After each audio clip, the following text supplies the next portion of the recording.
Hello students and dear doctors.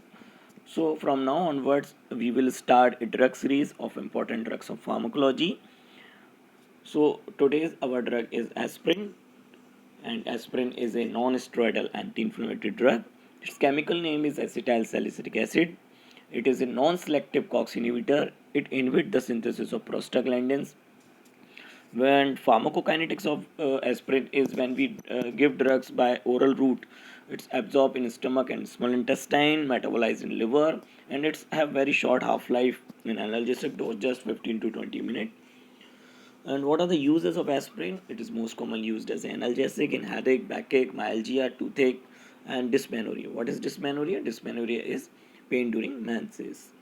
Myalgia is muscular pain in a dose of 300 to 600 milligrams 6 to 8 hourly.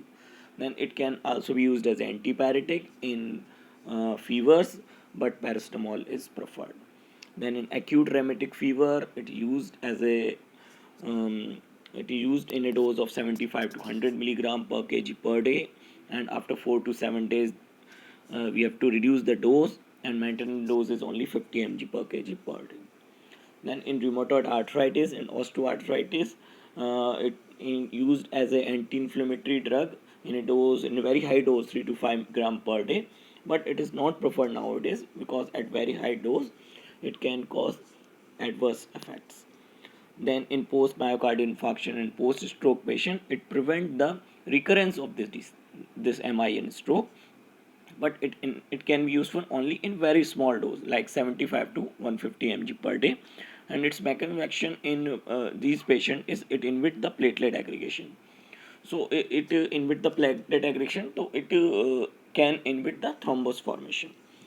Then in prevention of preeclampsia, yes, hypertension in pregnancy can lead to preeclampsia. So to prevent it, it is can be used as in a dose of 80 to 100 milligram per day from 12th week of gestation till childbirth. Then in prevention of colonic cancer and familial colonic polyposis, it can be useful.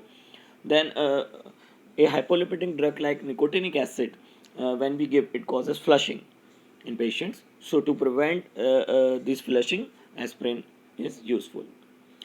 Then next, the adverse effect of this drug. Most common adverse effect is in GIT, that is nausea, vomiting, abdominal distress.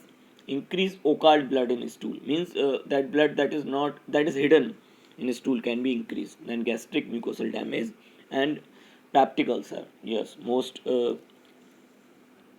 serious disease is peptic ulceration.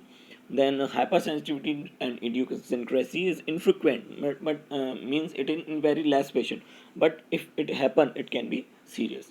So rashes, fixed drug eruption, urticaria, rhinorrhea, angioedema, asthma. Yes, it can lead to asthma, aspirin-induced asthma, and anaphylactic reaction. So cautiously used in aspirin sensitive patient.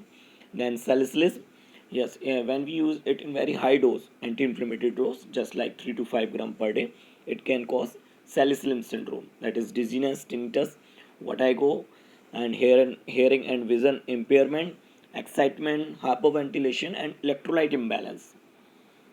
So cautiously used in high dose. Then Rey syndrome, yes, when we used in viral infection, particularly in children, then it can lead to hepatic encephalopathy and causes Rey syndrome. Then what are the precautions and contraindication of aspirin? Yes, peptic ulcers or bleeding tendency, because it can increase these diseases. Then children, due to risk of Rey syndrome. Chronic liver disease, then it can be stopped 1 week before the elective surgery. Otherwise bleeding can occur during surgery, more bleeding can occur during surgery. Then what are the drug interaction? If we give aspirin with oral anticoagulant like warfarin, it increases the bleeding risk. Then when we give it with probenecid, and then it inhibits the tubular secretion of uric acid, means it antagonizes the action of probenecid action. Then when we give it with diuretics like furosemide and thiazide, it decreases their effect. So thank you. That's all about aspirin. And please subscribe my channel for clinical pharmacology and drug update. I hope you understand well. If you have any query, please message me. Thank you.